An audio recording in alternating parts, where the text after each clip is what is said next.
This video is about authentic demand. Prior to watching this video, you should have already watched my video on community knowledge and at least perused the article Sustaining Community Change.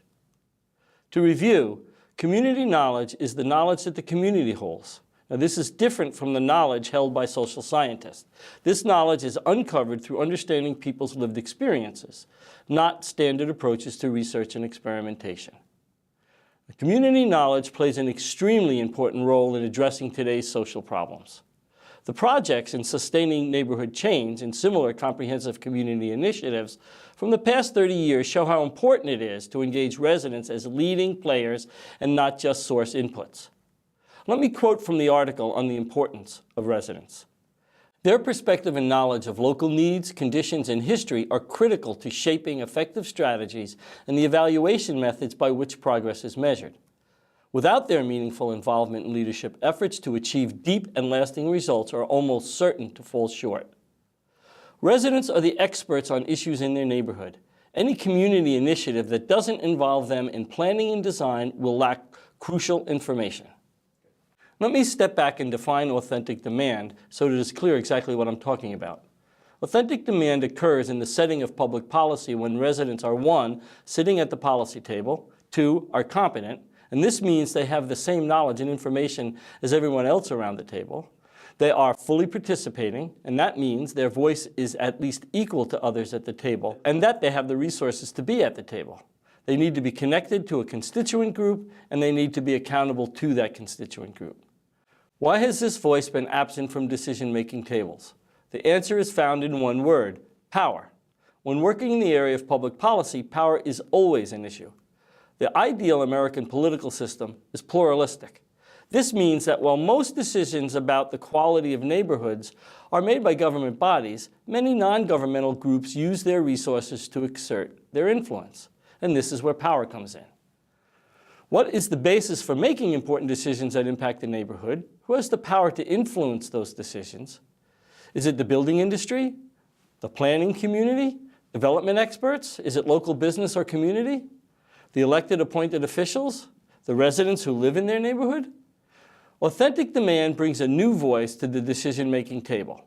Bringing this new voice to the policy-making table raises the issues of power. There are 2 fundamental principles that underlie our political process. These are: power is finite. If I get more, then you get less. And power is never given. When you consider the meaning of these 2 statements, you begin to see why the community voice is not included. Bringing residents into the mix as leaders of the process instead of as passive players means a redistribution of power.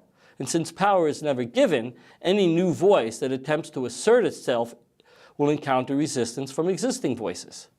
You can't talk about public policy and the issues of power without talking about politics. When talking about politics, it's important to understand that electoral politics, which is concerned with the act of voting, is just one small sliver of politics. For our purposes, politics is defined as the art of translating the ideal into the real.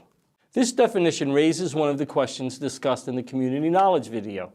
Who gets to say what the ideal is, and who gets to translate that ideal into public policy?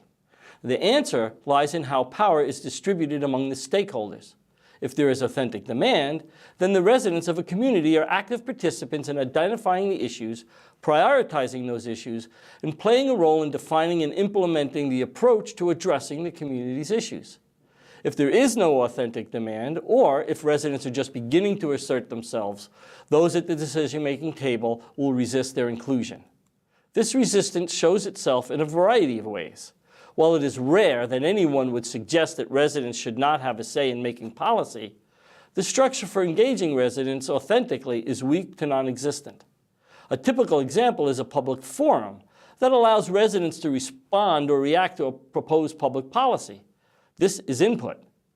Whatever contributions the residents make with their input is owned by the policymakers, and how, if at all, it is incorporated into policy is up to them. However, when authentic demand exists, residents do not just react to policy proposals, but they also put forth policy proposals. Additionally, policymakers must incorporate the resident perspective and demonstrate some accountability to the residents. So how does authentic demand come about? As the article suggests, authentic demand is developed using a mix of strategies. These include community organizing, building resident organizations that can legitimately speak for a constituency group, leadership development, supporting community leaders in developing the skills and knowledge needed to be an active and equal participant in policymaking, social networks, working with local indigenous leaders to bring their networks into the decision-making process, and civic engagement, engaging people in the broader political view so they can see the connection between their work and the larger agenda of shifting power to the community. Thanks for watching.